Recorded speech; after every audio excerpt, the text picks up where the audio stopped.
But back to food. I think it does have a lot to do with new technology. And a couple of months ago, I was at one of those tech conferences in Germany, and there were a lot of people there who specialize in predicting the future of information.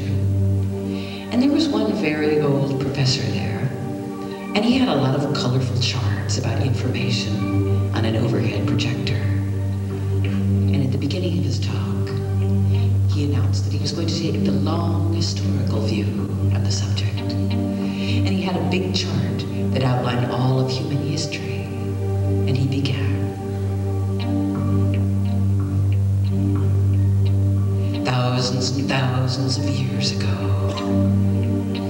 back when men were hunters and gatherers, and everybody's looking at their watches because the other titles on his charts were things like the discovery of coal, the invention of sheep herding, and so on.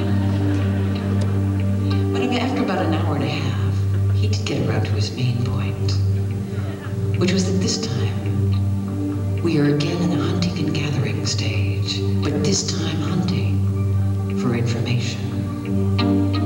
Trying to grab whatever rushes by. And it's all really disorganized, and there are no restaurants, no recipes yet.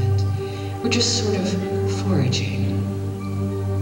But the food analogy explained a lot to me, because the frantic part of the digital revolution seems like a kind of real hunger. People really seem hungry. They seem starving for information. And even more so, they're starving for new equipment. And as technologies escalate and things get faster, a lot of people get caught up in what amounts to a sort of personal arms race, building up arsenals of equipment. And for what? And so you have to keep getting more and more stuff endlessly.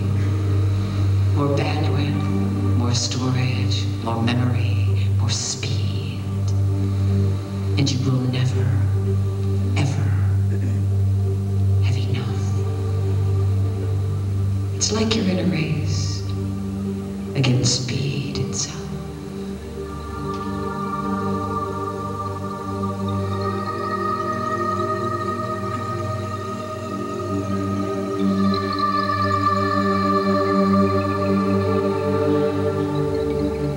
It was the night flight from Houston.